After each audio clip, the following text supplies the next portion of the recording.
Hello folks, hope you're having a great day today. Today I want to do something a little unusual. I want to take a look at the Challenge from Beyond, and we're going to take a look at the fantasy one. This was published in 1935 during the pulp era, and it features 5 separate authors that are famous. And now that I have looked at these 5 authors for you, in a few different videos, looking at a few different stories of theirs, I think it's a good time for me to look at all 5 of them, doing one. It's just a fun little thing.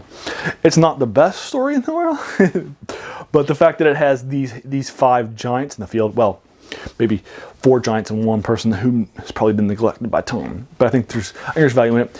This was an anniversary issue for Fantasy Magazine in 35. So what ends up happening is that Fantasy Magazine brings together 5 pulp era stars that it wants to have write for it. And so basically what you're going to have is you're going to have each of these 5 writers, and each of them is going to write a chapter that's basically, they're writing it as a solo chapter, but they're basically writing it with the story that the previous one had. So wherever the previous writer left off, the next writer is going to take over the story.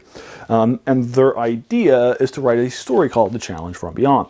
Now there's also a Challenge from Beyond science fiction edition out there too, with some famous writers out there too, like Donald Wandre or Stanley Weinbaum and some other ones out there.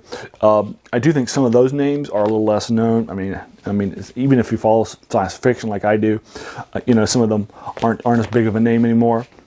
But 4 of these 5 are in the Hall of Fame for science fiction. C.L. Moore, Abraham Merritt, H.P. Lovecraft, and Robert E. Howard. And the last one, Frank Belknap Long, we've looked at. He's done a variety of stories written in the Cthulhu mythos, lots of other stuff. I have a few of his books and collections over here on my shelf. And he's a pretty good writer too.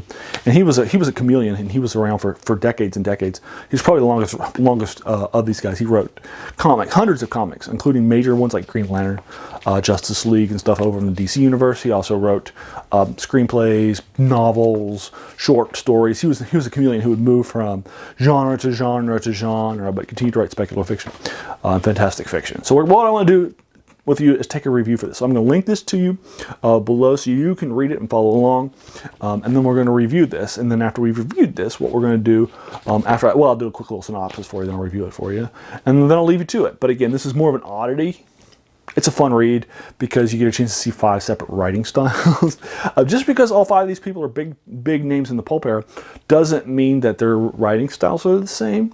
Even Frank Belknap Long isn't going to be the same as any of the rest of them. Like C.L. Moore has a very distinctive style from the others. H.P. Lovecraft, Robert Howard, and Abraham Merritt all have very distinct styles. Although Abraham Merritt probably feels the most like some of the other ones. But anyway, but you'll get that idea. So we're going to go ahead and start. So what's going to happen in this is actually relative. It's not that long. Remember, it's only half of this. It's like 16 pages in this collection. That was an oversized collection from Economic Press. But again, you get the idea. So anyway, that's the Challenge from Beyond. What's going to end up happening in the Challenge from Beyond is you're going to have this gentleman. He's going to be out there as a geologist, and he's going to be named, if I remember correctly, George. Let me double check to make sure it's George. I think it's George. Yep, George Campbell. And George is going to be out there, and he's going to be kind of out there doing some research as this geologist. And basically what's going to end up happening while he's out there, he's going to come across this ancient rock. And it's incredibly weird and odd and unusual. And it strikes him as a geologist. It's a singular rock. He's not sure what it is or what it's supposed to do. He does some research into it and takes a look at it. He is familiar. He realizes that it's similar to something that he read about in the Elkdown charts. So he gets it. And he will work to see if he can figure out what the rock is doing. Eventually, the rock will grow in size, and he will go into the rock, and he will appear at this faraway place that he doesn't know where he is. And he appears in this unknown alien body. And after in this faraway place, and once he arrives in this place and realizes that he's in this unknown centipede-like body, he passes out. After he passes out, he wakes up, realizes that it's his soul still in this body, even though it's not his body, and they probably traded with one of the local in a mind swap, so he's now in their body, but it's his mind in the body, so he has full control over it, and it's well suited for his terrain. So he picks up a weapon and starts to begin to attack and kill some of the local centipede creatures that are here in this area in order to advance out there and adventure, figure out what's going on. and to kind of get his vengeance and hopefully swap back. Unfortunately, due to an accident, he's not able to do so because the person who he swapped his bodies with, that person had died. So he's now stuck in this body with his mind in it on this faraway place. So he becomes the king, the ruler of these faraway people. And that's the story. Now, normally I'm not going to give you a review of the whole thing, but it's 15 pages long, and I have to because I have to do it in order to talk about the various synopses. The first part is probably the shortest of the 5, and it's by C.L. Moore. And I think that it was the best well-written. I think C.L. Moore distinguished herself during the pulp era. She started writing for Weird Tales about 2 years prior to this, in 1933. She wrote the first Northwest Smith story, which I have here for you. A collection I've been doing for you. And she's probably the strongest writer of these 4. Of these 5 people, there's a reason why she's in the hall. She's one of the first female writers during the pulp era. She's going to bring in some other female writers like Lee Brackett into her and kind of help her out with. And she's going to marry another writer, Henry, and they're going to get married, Henry Kuttner, and they'll be married and doing some writing together. And anyway, she's in the Science Fiction Hall of Fame. She's one of the first classes, so check her out. She's good. Anyway, I think her story's probably the best well-written. She introduces the setting, the character of the stone, and then she just exits. Stage left, and she's done with her story. She doesn't introduce any of the other crazy stuff that's going to happen, and that's fine. A. Merritt goes next, and Abraham Merritt's going to step up to the plate. Now, Abraham Merritt was a big, giant name. He's probably the biggest name of these 5. He was one of the best-selling writers in the 1920s, with some of his things like The Ship of Ishtar, which are considered just absolute classics in the fantasy field for their era, and I've looked at several of those novels for you. I've looked at The Moon Pool that he did too, as well as some others. He loves adventures, he loves stuff like that. And basically what he's going to do is after the discovery of the rock, that's very singular, they're going to introduce the research, figure out what happens, and he's going to exit stage left with our main character, George Campbell, stepping into the rock. Now, I don't think that's as big of a change to the story. I don't think it's a whole lot of addition to take. Here's this rock I was given by C.L. Moore. Okay, he steps into the rock. All right, boom. And he zooms into the rock. I don't. That's a few pages, and I don't feel there's a whole big change to the story, but whatever. I feel more spins the wheels of the story. But anyway, so the next one's going to be H.P. Lovecraft section. His section is longer than anybody else's by far, and some of them and 2 of them combined. And he can't help but Lovecraft this story up. He's going to make it a horror story. He is going to have the transfer happening over there. He's going to have a lot of these sort of eldritch sort of ways of talking. He's going to use these sort of favorite words of his, like cyclopean and so forth, to describe things. It's going to be the longest section of the story by far. It's going to be adding a couple of pages to it. It's definitely, he takes this story and turns it. The original story was just a geologist who finds a singular rock, and then there's more of an adventure, kind of an element. Let's head on out to the rock and see what it is. And now it's more of a dark horror section. Now I'm in this body, this alien place, this alien body, right, and so forth, and I ultimately faint, and that's the end of the H.P. Lovecraft section. And then Robert Howard takes over the next one, writer of Conan, and many other adventure people, and we've reviewed probably about 5 or 6 stories by him by now for y'all.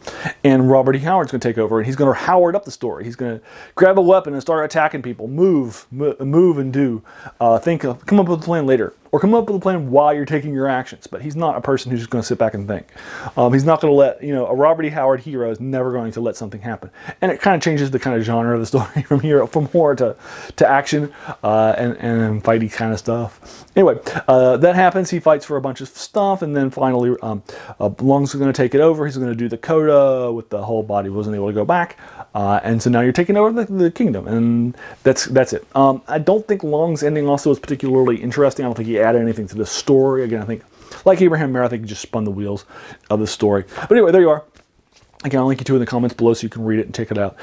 Again, it's very weird because it changes not only writers and writing styles, but also genres. C.L. Moore and A. Merritt had more of an adventure style, to be fair. I think their styles were more, their genres, if you will, are more aligned. They're both sort of adventure-ish kind of writers anyway. Northwest Smith is not that different from characters in typical Merritt story that are out there adventuring, like the Moon Pool or Beyond Beyond the Mirror and stuff like that. So I think that you'll be fine with understanding, those sorts of characters and their world building. And I think Long also kind of spun the wheels too. I do think that Lovecraft changed the story, made it very Lovecraftian. He adds a lot of Lovecraft elements, Cthulhu mythos elements. So this story is technically part of the Cthulhu mythos because he adds those in. So if you want to consider it a part of your Cthulhu mythos reading, then good luck. Enjoy it, it's fine. I don't mind. The up down shards are mentioned there. And then you also have, again, Robert E. Howard, who has to change the Lovecraftian story. Lovecraft finishes with this horror section that he added in, and then Lovecraft turns it into a traditional Howardian, not Lovecraft, Robert E. Howard turned it into a traditional Howardian hero, which, as directly opposed to a Lovecraft hero who thinks about things and bad things are going to happen to him, just goes out there and starts punching people, killing people, moving, doing things. A Howard hero is going to do. And a Howard hero, by the way, wins at the end of the story. They're good against evil, and they're going to win, right? Even Howard characters in Cthulhu mythos stories win at the end of the story. So Long, I feel, is disingenuous by ending it in a way that's neither Howardian or Lovecraftian. He doesn't have a kind of traditional kind of a Lovecraft, oh my God, this is a sad ending. Nor does he have a particularly, or everybody's fallen and fall, in this sort of traditional horror sense. Nor does he have a traditional Howardian good versus evil and I won sense. And I triumphed over the evil bad people.